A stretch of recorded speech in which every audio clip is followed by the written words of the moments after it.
네, 여러분 안녕하십니까? 젊어지는 피부, 건강한 피부 정진호 쇼를 시작하겠습니다. 오늘은 8월 11일 월요일입니다. 시간이 참 빨리 지나죠? 제가 젊어지는 피부, 건강한 피부 정진호 쇼를 시작한 거가 작년 9월 11일이더라고요.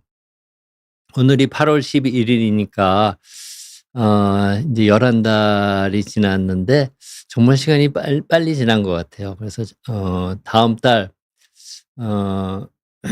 1주년이 되면은 뭔가 기념할 만한 거를 했으면 좋겠는데 그렇게 큰 아이디어가 떠오르진 않네요. 여러분들이 1주년을 기념하기 위해서 뭘 했으면 좋겠다 그런 댓글을 남겨주시면 제가 한번 고려해 보도록 하겠습니다.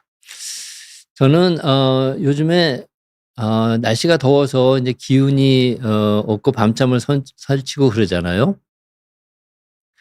근데 아침에 제가 운동하는 습관이 있어요. 그래서 오늘도 아침에 헬스장 가서 한 50분 이제 헬스를 하고, 그러니까 무거운 무게를 이제 드는 거죠. 오늘은 어깨 운동하는 날이라서 어깨 중심의 운동을 한 50분 하고, 그다음에 그 헬스장에 수영장이 있어요. 그래서 수영을 30분 하고, 그래서 1시간 반 정도 운동을 하고 나오면 밤새 잠을 설치고 하는 날이라도 컨디션이 금방 좋아지는 걸 느낍니다. 그래서 여러분들도 날씨가 더우면 더운 대로, 피곤하면 피곤한 대로 아침마다 운동하는 습관을 한번 가져보시면 어떨까, 그런 생각을 오늘 운동하면서 했습니다. 이런 말씀을 드려야 되겠다. 그래서 규칙적이고 자기 이 능력에 맞는 운동 강도로 규칙적으로 운동하는 거는 우리 인체 건강에도 좋고 또 피부 건강에도 좋다, 이렇게 말씀을 드립니다. 그리고 제가 사실 책을 하나 쓰고 있는데 그 책을 출판해 주시기로 한 출판사와 사실 6월 말에 원고를 넘겨주겠다 이렇게 약속을 했는데 약속을 못 지키고 7월도 후딱 지나고 8월도 중순을 향해서 가고 있잖아요. 그래서 가능하면 8월 15일 광복절까지는 그 책의 원고를 이제 넘겨 주려고 열심히 집필을 하고 있습니다. 책은 우리 피부 노화를 어떻게 하면 천천히 오게 할 수 있느냐. 요즘에 저속 노화라는 그런 단어가 인기인데, 저속 피부 노화를 위한 생활 습관, 우리 매일매일의 루틴, 그중에 이제 운동도 물론 포함되는데 그런 거의 효과와 우리가 뭐를 하면 저속 피부 노화를 이룰 수 있는가 하는 관련된 책입니다. 그래서 당연히 이제 책이 출판되면 비욘드에서 소개는 해드릴 생각이 있고, 아무튼 더운 여름 여러분들 운동도 열심히 하시고 보람찬 그리고 유익한 시간을 보내시기 바랍니다. 오늘 제가 준비한 강의는 입술 질환인데, 입술에 이제 물집이 생기는 경우에 어떤 이유 때문에 물집이 생길 수 있는지 그거에 대한 설명을 드리려고 합니다. 사실 지난 시간에 구순염, 입술의 염증에 대해서 이제 제가 강의를 하는 동안에 댓글이 이제 입술에 물집이 생긴다고 하는 질문이 있었어요. 그 질문을 받고 제가 속으로 다음 시간에는 입술에 물집이 생기는 질환들을 모아서 강의를 해드리면 좋겠다, 이런 생각을 했었거든요. 그래서 그 댓글에서부터 시작된 강의 주제다, 이렇게 말씀을 드립니다. 제가 서울대병원 피부과에서 이제 물집 질환을 봤어요. 그러니까 보통 물집 질환이라고 하면 뭐 손바닥, 발바닥에 주부습진 때문에도 물집이 생기고 오늘 말씀드린 단순포진, 대상포진 이런 것 때문에도 물집이 생기지만 제가 주로 본 이제 물집 질환은 자가면역 수포성 질환이라고 그래 가지고 굉장히 어렵고 빈도가 낮은 그런 질환입니다. 이름도 어려운 천포창, 수포성 유천포창 이런 치료가 잘 안 되는 그런 자가면역 수포성 질환을 주로 봤습니다. 그렇지만 제가 서울대병원 제 전문 진료 과목을 보면은 물집 질환 이렇게 적혀 있기 때문에 손바닥이든 어디든 물집이 생기는 환자분들이 저한테 많이 찾아오셨어요. 그래서 당연히 입술에 물집이 많은 분들도 많이 오셨거든요. 그래서 제가 서울대병원 피부과에서 물집이 입술에 생기는 경우 진료했던 것을 잘 생각해서 가장 흔한 순서대로 5가지를 뽑았습니다. 그래서 여러분들 입술에 물집이 생기면 이 5가지 중에 하나일 가능성이 90% 이상이다. 이렇게 저는 믿고 있습니다. 그래서 첫 번째는 단순포진이라는 병이고 두 번째는 이제 이거는 물집보다는 궤양 형태로 처음에 환자분이 이제 인지하게 되는데 사실 물집으로 시작할 수도 있습니다. 그래서 재발성 구내염이라는 거, 그다음에 컨택트 카일라이티스 지난 시간에 구순염 할 때 제가 설명을 드렸던 건데 자극 물질이나 알레르기성 물질에 의해서 입술에 염증이 생기는 경우 염증인데 염증이 심할 때는 물집이 생길 수 있거든요. 그래서 컨택트 카일라이티스 접촉 구순염에 물집이 생길 수 있고 그리고 제가 서울대병원 피부과에서 전문적으로 진료를 했던 자가 면역 수포성 질환인 천포창 이게 이제 많은 경우 입안과 입술에서부터 물집이 생기는 병입니다. 그래서 이런 경우 그다음에 여러분들 잘 아시는 대상포진 요 5가지에 대해서 오늘 설명을 드리도록 하겠습니다. 그래서 첫 번째는 이제 단순포진이라는 병입니다. 지난번 구순염 강의할 때 단순포진에 대한 설명을 드렸는데 단순포진은 입술에 이렇게 맑고 작은 물집이 이 군집을 이루어서 생깁니다. 이렇게 아주 조그만 맑은 물집이 옹기종기 이렇게 입술에 부위에 이제 모여서 생기는데 입술에 어디든지 생길 수가 있고 사실은 이거는 이제 바이러스성 질환이기 때문에 입술 말고 우리 몸에 어디든지 생길 수는 있는 겁니다. 그렇지만 오늘은 입술에 생기는 물집을 이제 모아서 말씀을 드리기 때문에 입술에 이렇게 생기고 아랫입술에도 물론 생길 수 있고 어디나 작고 투명한 물집이 이렇게 군집을 이뤄서 생기는 거고요. 이게 이제 단순포진은 자꾸 재발을 합니다. 1년에 한 번 재발하든 2년에 한 번 재발하든 또는 1년에 2번 재발을 하고 더 자주 재발하는 경우에는 이제 매달 재발하는 경우도 제가 보긴 했습니다. 그래서 재발을 할 때 반드시 같은 부위에 재발을 합니다. 이번에는 여기 있다가 다음 달에 재발할 때는 여기 생기고 이런 일은 생기지 않습니다. 그래서 항상 같은 부위에 물집이 재발하는 경우에 단순포진이라고 생각하면 되고요. 물집이 생기기도 하지만 나중에 말씀드리겠지만 이게 신경을 타고 균이 신경절에서부터 자라 올라오기 때문에 이 부위가 화끈거리고 신경이 자극돼서 통증이 있을 수가 있습니다. 그리고 처음에는 이렇게 맑은 물집, 수포가 생기다가 그다음에 이게 터지면 이렇게 헐죠. 그래서 궤양 형태가 되고 그리고 거기에서 이제 진물이 나올 테니까 그러면 딱지가 앉으면 가피를 형성해서 한 물집이 생기고 열흘에서 2주 정도 지나면 이제 가피가 생겨서 이제 말라서 떨어지면 거의 흉터가 남지 않고 좋아지는 그런 증상을 갖고 있는 게 단순포진입니다.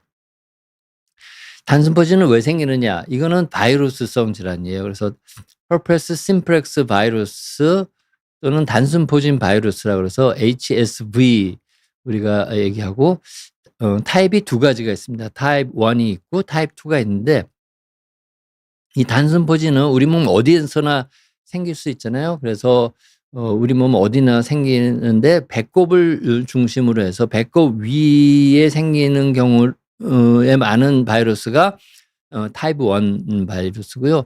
그리고 배꼽 아래로 생길 때 더 흔한 바이러스는 타입 2 바이러스입니다. 제2형 단순포진 바이러스죠. 그래서 근데 요즘에는 이제 배꼽 위에도 입술에도 타입 2가 생기고 또 배꼽 밑에 주로 생기는 게 이제 성기주인데 성기주에도 타입 1 바이러스가 검출되기도 합니다. 이건 왜 생기느냐. 처음에 이제 감염이 되면 그 균이 피부를 뚫고 가서 신경을 좋아해서 신경을 타고 쭉 신경을 타고 척수까지 내려가서 그 신경이 시작되는 부위를 우리가 신경절이라고 하는데 그 신경절에 단순포진 바이러스가 잠복을 하게 됩니다. 그래서 거기 잠복하고 있다가 피부에 인제 심한 자외선을 받거나 햇빛을 많이 받는다는 얘기죠. 그리고 여성의 경우에 한 달에 한 번씩 인제 월경을 하잖아요. 생리를 하게 될 때 인제 면역력이 약간 변화되거나 그리고 감기가 심하거나 아니면 다른 병 때문에 열이 많이 나는 경우에는 인제 면역력이 좀 떨어질 수도 있고 또 면역력이 저하되는 어떤 질환을 앓고 있거나 또는 면역 억제제를 복용하고 있거나 그리고 굉장히 과로해서 피로하거나 그다음에 이런 데 무슨 시술을 받거나 뭐 여기에 뭐 다쳐서 외상이 있어서 꼬매거나 아니면은 레이저 시술을 받거나 무슨 문제가 있어서 여기를 아무튼 이 자극을 주면 그런 것 때문에 인제 혈 신경절에 잠복해 있던 단순포진 바이러스가 활성화돼서 신경절을 따라서 신경절에 있던 바이러스가 신경을 따라서 막 증식이 되는 거죠. 하나가 2개 되고 2개가 4개가 되고 4개가 8개가 되고 이렇게 바이러스 수가 막 늘어가면서 신경을 따라서 점점 이제 밖으로 자라나오게 되고 신경 끝이 어디죠? 피부죠. 피부에 맨날 저기 도달하던 그 부위에 바이러스가 도달하면 여기에 인제 드디어 물집을 생기게 하는 겁니다. 그래서 이 단순포진 환자분들한테 자세히 물어보면은 여기 피부에 물집이 생기기 전 하루나 이틀 전서부터 요 부위가 아무 물집도 생기지 않았는데 여기가 화끈거리고 따끔따끔하고 또는 간지럽고 하는 증상이 생긴다는 거예요. 그거는 왜 그러냐면 신경절에서 바이러스가 막 증식하면서 신경을 타고 올라오면서 신경을 자극하기 때문에 아직 피부까지 바이러스가 도달하지는 않았지만 오는 과정에서 신경을 자꾸 자극하기 때문에 거기에 그런 증상이 생기게 됩니다. 그래서 단순포진 물집이 여러 번 재발했던 분들은 경험상 알아요. 내가 여기가 간질간질하고 따끔따끔하고 화끈화끈한 증상이 생긴 거 보니까 '곧 물집이 생기겠구나.' 하는 그런 거를 이제 단순포진을 여러 번 재발했던 분들은 이제 그걸 알고 있습니다.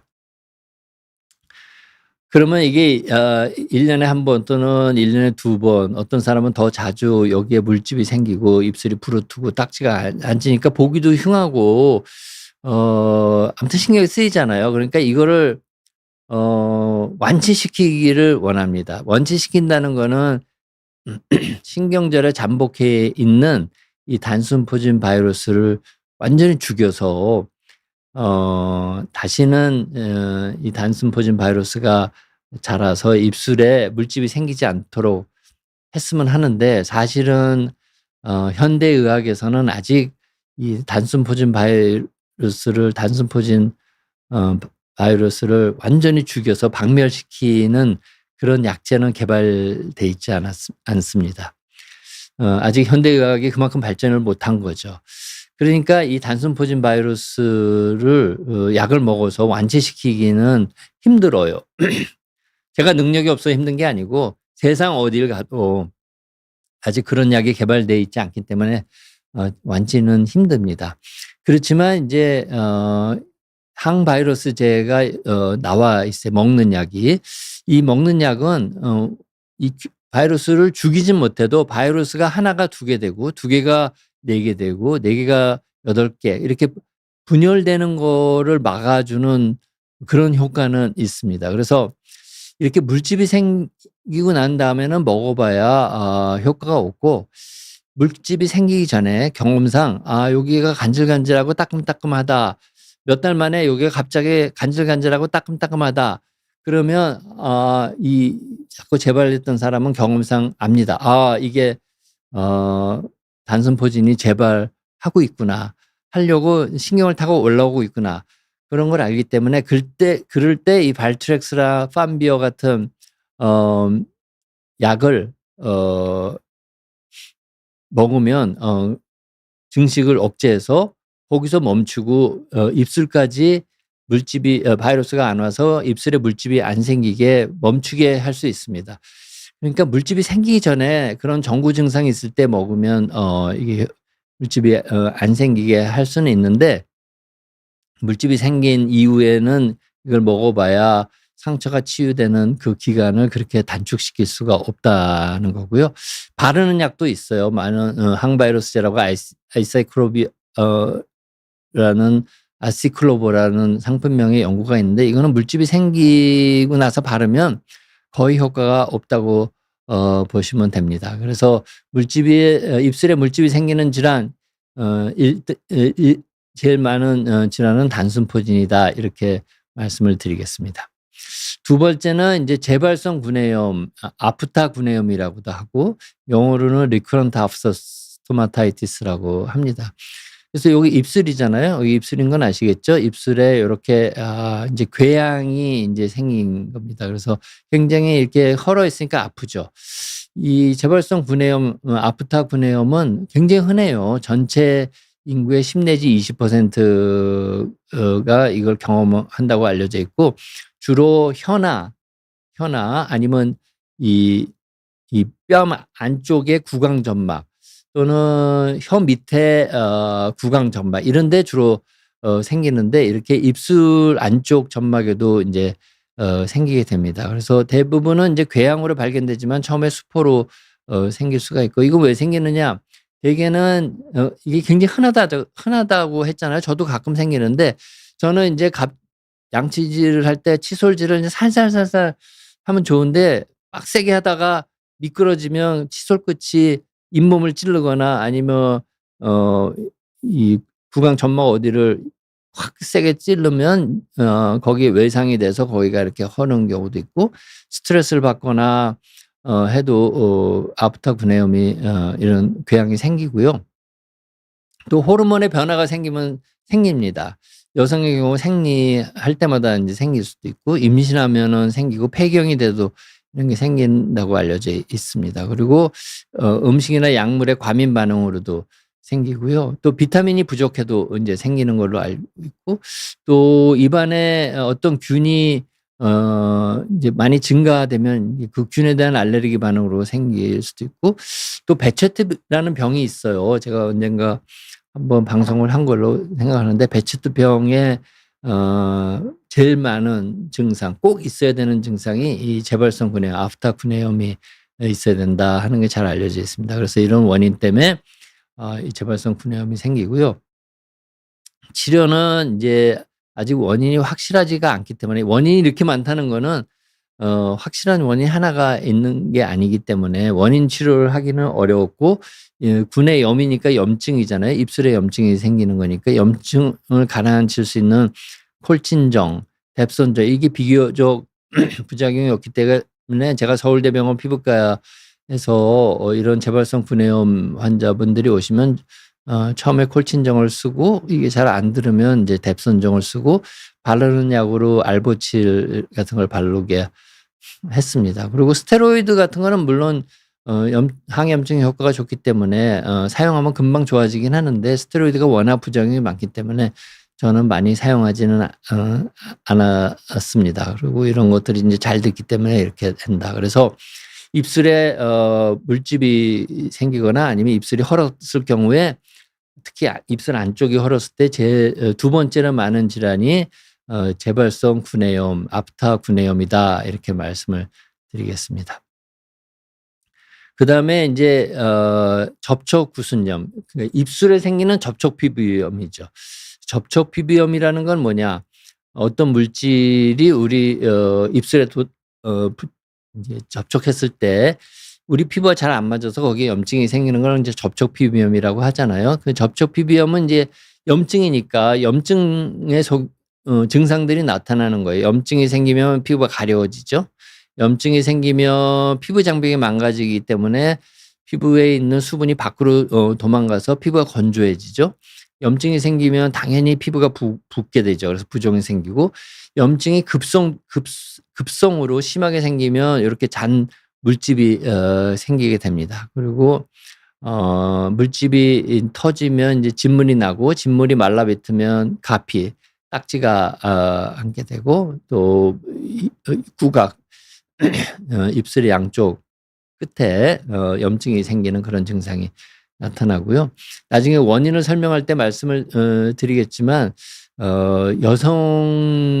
여성에서 만나기 쉬운 그런 원인들이 많기 때문에 접촉 구순염의 경우에는 여성이 남자보다 훨씬 많고 9배 정도 많다, 이렇게 말씀을 드릴 수 있고요. 그 원인은 아까도 말씀드렸던 어떤 자극 물질이 입술에 닿을 때, 굉장히 자극적인 음식을 먹거나 음식 속에 있는 어떤 성분이 굉장히 자극이 돼서 염증을 일으켜 가지고 여기에 물집이 생기거나, 그다음 알레르기 유발 물질.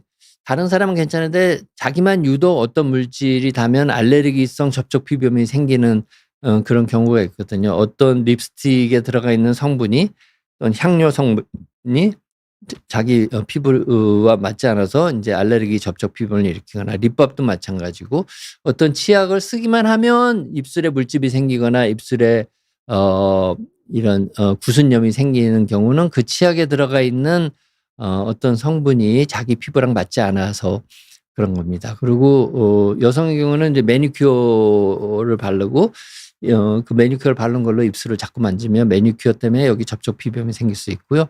음식이나 향료, 아까 말씀드린 대로 이런 성분들이 자극 물질로도 작용할 수 있고 알레르기 유발 물질로도 작용해서 입술에 염증을 일으키고, 염증이 급성으로 심하게 오면 이렇게 물집이 생기게 됩니다. 치료는 어떻게 하느냐? 접촉 구순염의 경우에는 자기 입술에 접촉한 어떤 물질이 염증을 일으키는지를 찾아내야 돼요. 특히 자기 입술에 알레르기를 유발하는 물질이 있나? 이런 걸 찾아봐야 됩니다. 서울대병원 피부과에 오시면 첩보 검사라는 걸 해줘요. 첩보 검사를 하면 그 물질을 찾아낼 수 있고요. 그리고 인제 염증이 생기면 여기 피부 장벽, 입술도 피부 장벽인데 피부 장벽이 많이 망가지기 때문에 피부 장벽을 다시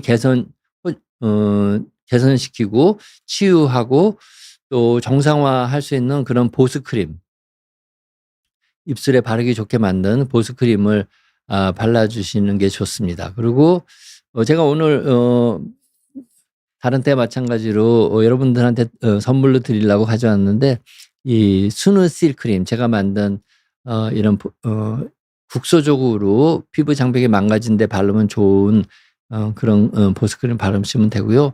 또 염증이 있기 때문에 스테로이드 연고, 약한 거를 선택해서 바르시면 좋고, 스테로이드를 너무 오래 바르면 안 좋기 때문에 비스테로이드인 것 중에 염증을 억제하는 효능이 있는 연고들이 나와 있습니다. 칼신유린 이니비터 들이 주로 그런 건데, 뭐 프로토픽이라든가 엘리딜이라든가 상품명은 이제 그런 것들을 바르시면 좋고요. 그래서 인제 세 번째, 입술에 염증이 입술에 물집이 생기면 '접촉 구순염이 아닌가?' 이렇게 한번 의심을 해 보는 게 좋고, 이제 제가 서울대병원 피부과에서 주로 보던 병이 인제 천포창이라고, 이거는 입술에 이렇게 물집이 생기고 물집이 터지면 이렇게 허는 궤양 형태로 바뀌게 되죠. 통증이 엄청 심하게 되죠. 그리고 천포창은 입술에도 주로 생기지만 이렇게 혀나 구강 점막 이런 데도 물집이 생기고 껍질이 까지니까 아프죠.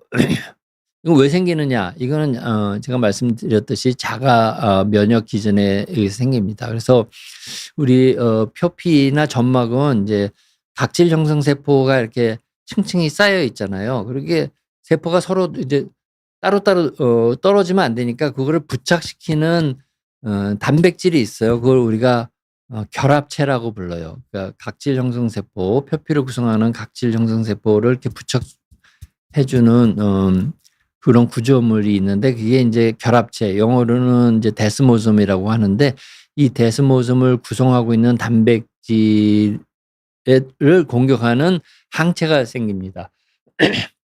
아니 교수님 왜 자기 몸을 구성하는 단백질인데 거기에 대한 항체가 생겨요? 그게 이제 병이 생긴 거죠. 그러니까 무슨 문제인지 자기 피부 세포를 서로 연결해 주는 그런 단백질을 마치 이건 내 단백질이 아니야. 이거는 균에 있는 어떤 단백질이야. 이렇게 자기의 면역 기관이 오해를 하는 겁니다. 자기가 면역 체계가 그걸 오해하기 때문에 그 단백질에 대한 항체를 만들어서 그거를 없애려고 그래요. 균의 단백질로 오해를 하는 거죠. 그러니까 자가 항체가 생겨서 그 단백질을 자꾸 공격하니까 세포와 세포가 이렇게 떨어지게 되죠. 그래서 이제 물집이 생기는 겁니다. 그래서 치료는 이제 면역력을 떨어뜨려야 되니까 스테로이드 제제를 이제 많이 고용량으로 복용하거나 발라주면 되고 또는 면역 억제제도 쓰고 요즘에는 생물학적 제제인 리투시맵이라고 자가 항체를 못 만들게 하는 그런 생물학적 제제들을 사용합니다. 굉장히 드문 병이에요. 천포창은. 제가 서울대병원 피부과에서 이 병을 주로 봤기 때문에 전국에 있는 천포창 환자분들이 저한테 진료받기 위해서 오셨기 때문에 서울대병원에는 이런 질환이 많지만 다른 중소병원에서는 거의 보기가 힘든 질환입니다. 그렇지만 이제 이런 거가 생기는데 천포창인지 모르고 방치하면 이제 전신으로 번져서 이 병은 초기에 치료할수록 초기에 리투스맵이라는 생물학적 제제로 치료할수록 치료가 잘 되거든요. 그래서 방치되면 썸네일에 나온 것처럼 큰일 날 수 있는 그런 병 중에 하나입니다. 그래서 드물긴 하지만 하고 제가 비욘디에서 이 천포창에 대해서 1시간 동안 강의한 영상이 있으실 거예요. 그래서 제 이름 치시고 천포창 치면 그 영상을 찾아 보실 수 있다 말씀을 드리고요. 대상포진도 제가 비욘디에서 강의한 적이 있습니다. 그래서 제 이름 치시고 대상포진 치면 그 영상이 뜨더라고요. 그래서 이것도 이제 대상포진은 우리 몸 어디나 가운데로 나눠서 오른쪽이면 오른쪽, 왼쪽이면 왼쪽 일직선으로 물집이 밴드 모양으로 이렇게 생길 수 있기 때문에 입술을 포함한 대상포진이 생길 수 있죠. 그래서 입술에 이렇게 있고 주위 피부까지 이렇게 물집이 있으면 이건 대상포진이구나. 대상포진은 여러분 잘 아시죠? 수두를 앓고 난 후에 수두균이 자기 피부 속으로 이제 들어가 가지고 신경절에 잠복하 있다가 이것이 이제 수두균에 대한 면역력이 떨어지거나 나이가 들거나 스트레스를 받거나 암이 생기거나 피로해서 면역력이 떨어지게 되면 이 수두 대상포진 바이러스, 베리셀라 조스터 바이러스가 신경절에 잠복하고 있다가 신경을 타고 나와서 피부 겉에 물집을 이렇게 유발하게 되는 거다 이렇게 말씀을 드리고요. 치료는 이제 베리셀라 조스터 바이러스를 죽이는 약이 있으면 참 좋겠는데 그런 약은 없고 베리셀라 조스터 바이러스의 증식을 억제하는 아까 단순포진 바이러스랑 같은 약입니다. 발트렉스나 판비어 같은 것이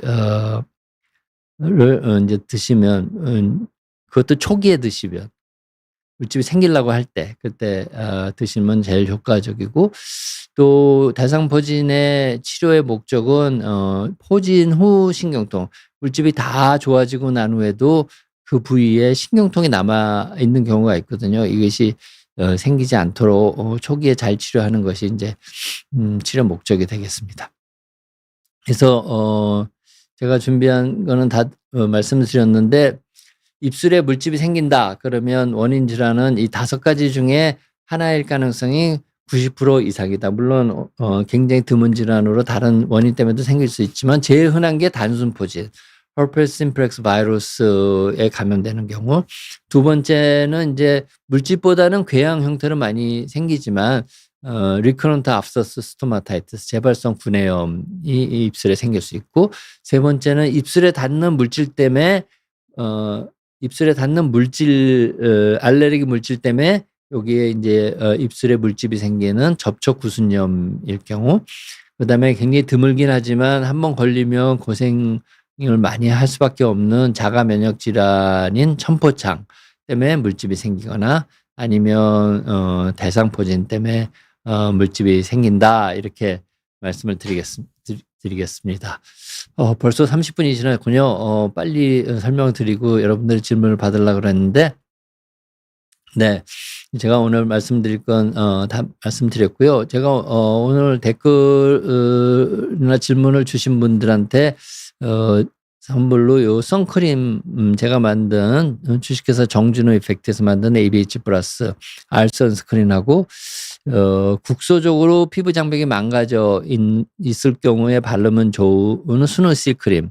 요 스노실 크림은 이제 구순염 이런 때도 좋고, 국소적으로 염증이 있는데 발라줘도 좋고, 또 기저귀 발진이나 어린애 침독 이런 데 발라도 좋은 보습 크림입니다. 약은 아니고요. 약처럼 생겼지만 약은 아닙니다. 그래서 오늘 좋은 질문해 주신 분께 선물로 드리도록 하겠습니다. 그러면 실시간 질문을 받아보도록 하겠습니다. 들깨님께서 저는 구내염이 너무 자주 생기는데 한 달 중에 20일은 구내염이 있습니다. 네. 1개부터 많을 때는 7, 8개까지 목젖, 잇몸, 혀, 목구멍, 입구 가리지 않고는 합니다. 심할 때는 5, 6개가 한 곳에 밀집 때도 있고요. 구내염을 좀 덜 나게 하는 방법이 없을까요? 네. 일단은 이제 얼마나 기간이 되셨는지 모르겠는데 이렇게 심한 증상이고 오래되면 혹시 배체트병이 의 증상이 아닌가 일단 먼저 생각을 해 보십니다. 배체트병은 입이 헐고, 지금 말씀드린 것처럼 구내염처럼 입이 헐고, 그다음에 입이 허는 거랑 같은 모양으로 성기주의가 헙니다.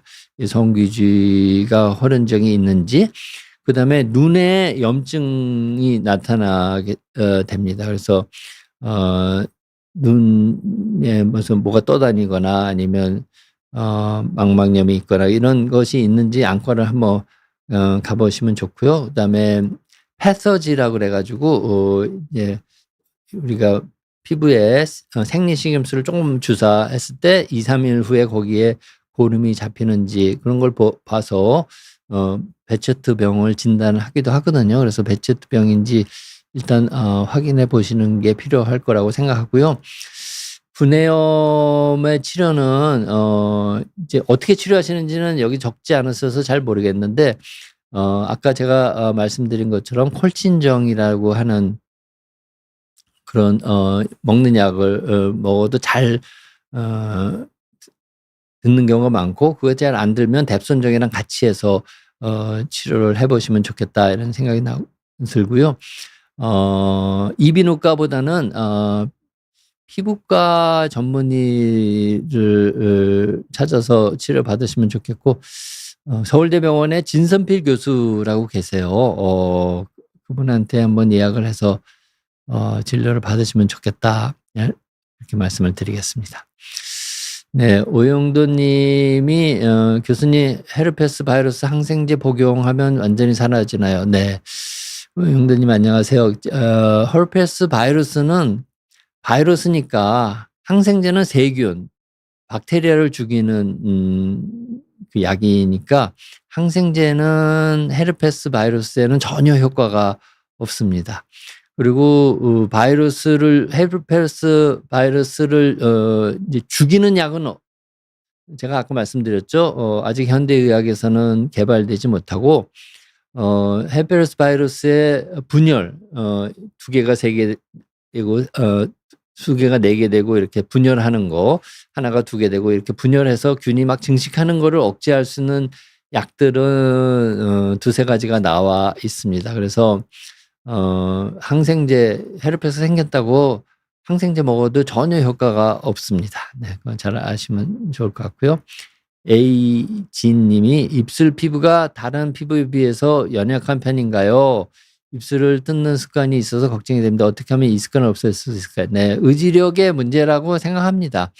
그리고 입술이 뜯는 이유는 뜯을 게 있어서 뜯는 거잖아요. 뜯을 게 없이 밋밋하면 뭐 뜯을 게 없는데 뜯게 되지는 않겠죠. 그러니까 뜯을 수 있다는 건 입술에 각질이 일어나고 껍질이 일어난다는 거잖아요.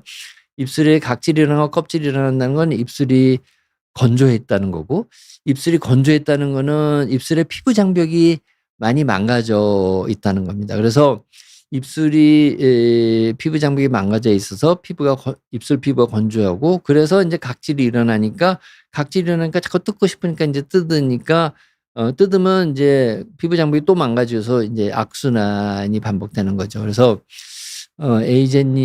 에이진님한테 의지력의 문제라고 말씀드린 건 이제 조금 약간 미안한 말씀을 드린 것 같아서 죄송하고, 일단은 보습 크림을 잘 바르시도록 해보십시오. 제가 만든 이 스누시 크림을 바르셔도 되고, 아니면 다른 보습 크림도 상관없습니다. 하루에 2시간이나 3시간에 한 번씩 각질이 일어날 때는 뜯지 마시고 보습 크림을 잘 바르시면 되고요.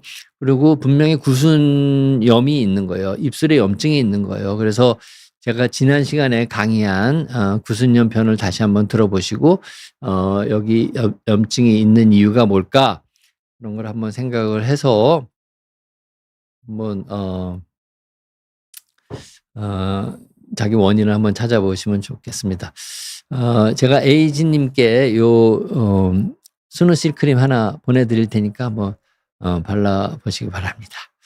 조코님이 교수님 헤르페스 전염료가 어느 정도 될까요? 지인들과 식사를 하게 될 경우 헤르페스가 올라온 사람이 있으면 반찬을 공유하는 메뉴를 먹을 시 혹시 스트레스를 받고 묻습니다. 그렇다 보니 헤르페스가 없어져도 같이 식사하는 게 너무 신경 쓰이는데 어떻게 할까요? 네. 네. 뭐 그럴 수 있는데 이제 그 헤르페스 바이러스의 감염은 이미 어릴 때부터 이제 시작이 됩니다. 그래서 우리나라에 이제 나와 있는 논문들 보면 30세 정도 되면 90%가 헤르페스에 감염이 돼서 면역력이 생겨 있는 경우가 90% 정도 된다고 합니다. 그러니까 30세가 됐잖아요. 피를 뽑아보면 헤르페스 심플렉스 바이러스 타입 1 단순포진 제1형 바이러스에 대한 항체가 100명이면 90명에서 검출이 되는 거죠. 그러니까 그 90명은 이미 언젠가 한번 바이러스에 감염이 된 겁니다. 그렇지만 왜 물집이 안 생겨요? 감염이 됐는데 면역력이 그걸 이겨내기 때문에 이 헤르페스 균이 활성화가 안 되는 거죠. 그런 경우가 대부분이에요. 저도 분명히 언젠가는 어렸을 적에 헤르페스 타입 1에 감염이 됐지만 저는 입술에 물집 한 번도 안 생겼습니다. 평생 동안. 그래서 저는 문제가 없는 겁니다. 그래서 조코님 말씀대로 이 전염력이 세요. 그러니까 애들한테 옮길 수가 있지만 이제 우리가 살다 보면 이게 피할 수는 없는 거다 이렇게 생각이 됩니다. 그렇지만 이제 헤르페스 막 물집이 있는 사람인 경우에는 거기 균이 우글우글 하거든요. 그런 경우에 이제 어린애나 누구한테 만지면 면역력이 없는 사람한테 만지면 옮길 수도 있다. 그렇게 말씀을 드리겠습니다. 그다음에 세이지라고 읽어야 되겠죠. 세이지니 얼마 전에 입술이 간질간질하고 오돌오돌 물질 같은 게 났었는데 갑자기 왜 이러나 했더니 접촉 구순염이었나 봐요. 얼마 전에 립스틱을 바꿨는데 아무래도 그 립스틱 때문인 것 같습니다. 의심되는 립스틱을 안 바르고 신을 발라봐야겠어요. 네. 감사합니다. 그렇게 한번 해 보시고요.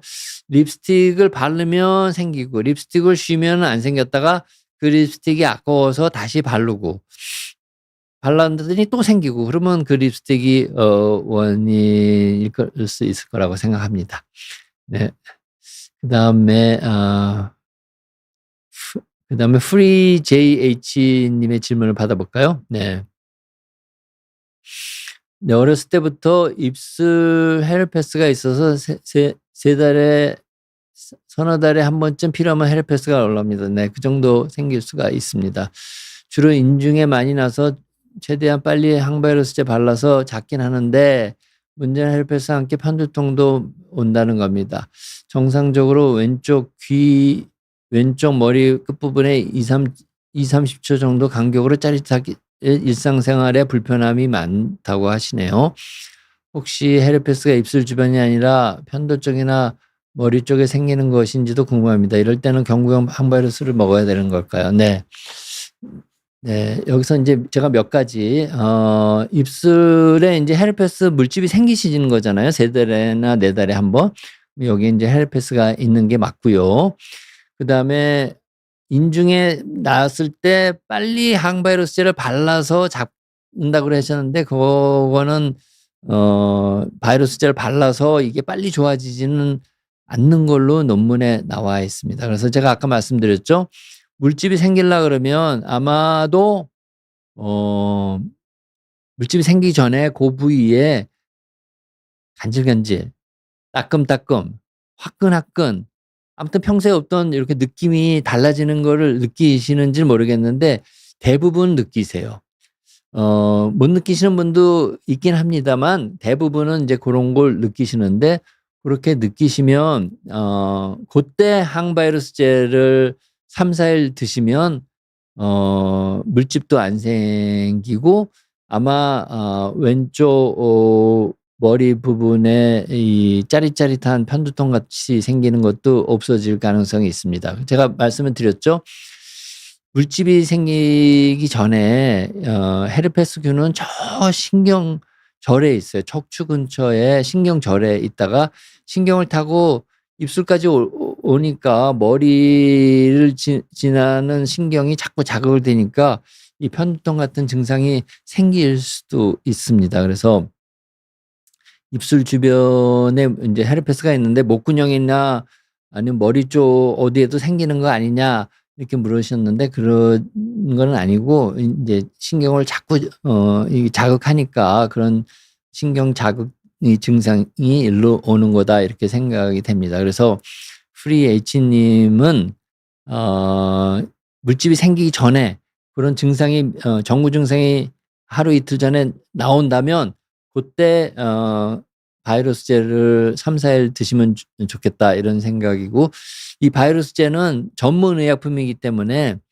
피부과 전문의에게 이런 얘기를 하시고 발트렉스나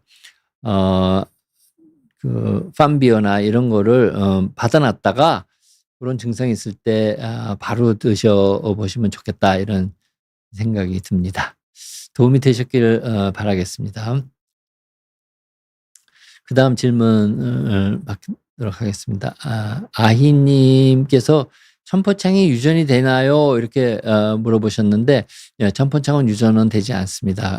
그러니까 혹시 집안에 천포창 환자가 있더라도 크게 걱정을 안 하셔도 됩니다.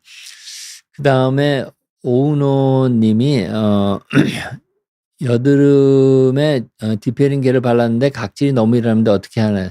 네, 디페린이라는 게 이제 레티노이드 성분이잖아요. 그래서 여드름 있는 부위를 포함해서 얼굴 전체에 주무시기 전에 한번 바르시는 게 좋은데 레티노이드 성분은 자극이 있어요. 이렇게 각질이 일어나는 것도 있고 붉어지기도 하고 따끔따끔하고 이런 증상이 있습니다. 그래서 피부가 조금 이 디페린 겔에 적응이 돼야 됩니다. 그래서 디페린 겔을 바를 때는 처음 한 달은 일주일에 한 번만 바르세요.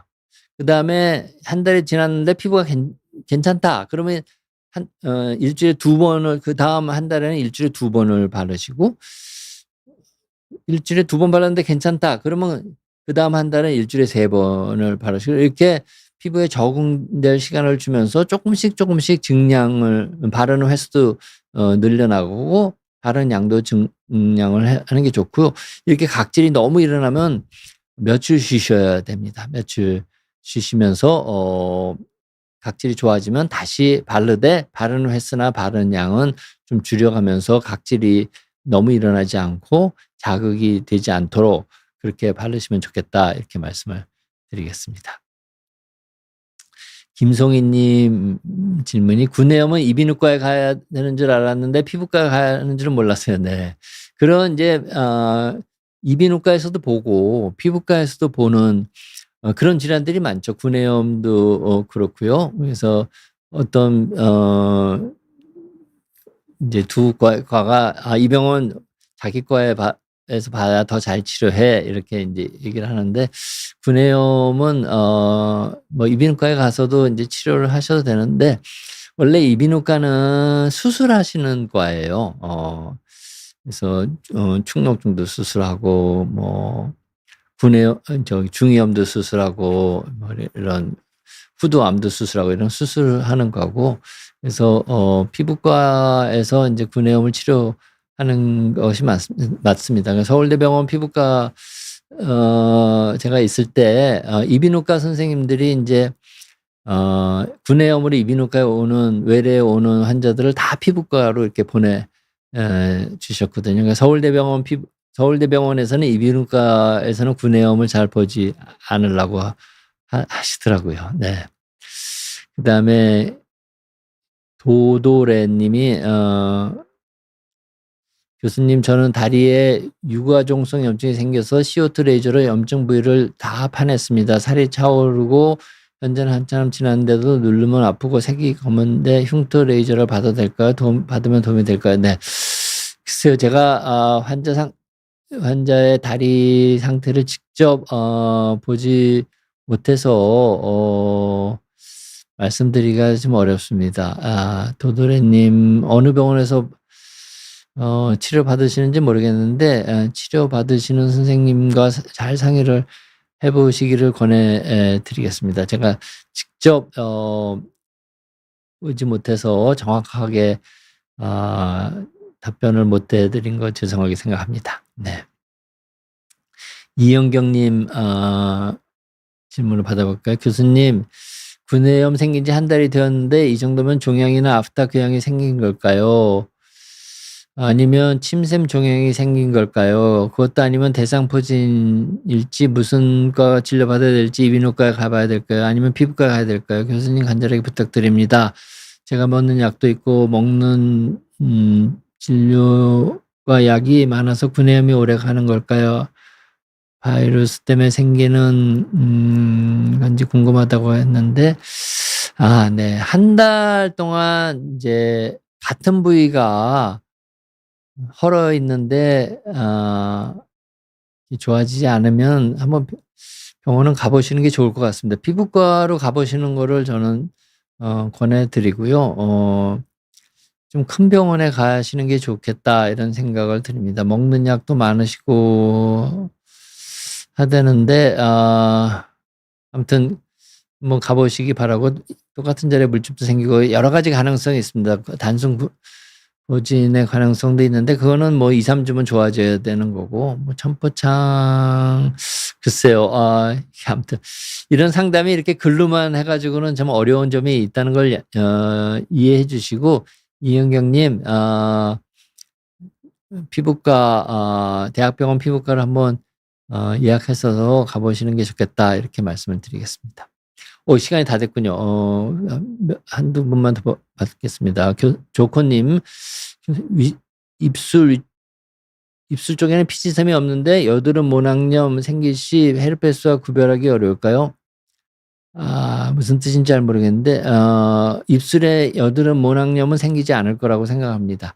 치과에서 헤르페스 같다고 해서 피부과 가니 입술에 주사를 놔 주시고 비뇨기과에서는 구별하기 어렵다고 피 검사를 권유해 음성이 나왔는데 네. 제가 질문을 잘 이해를 못 하겠는데 헤르페스가 생겼다는 건가요? 네. 죄송합니다. 질문을 좀 명확하게 해 주시면 좋을 것 같은데 예. 네, 다른 질문을 받아보도록 하겠습니다. 네. 네.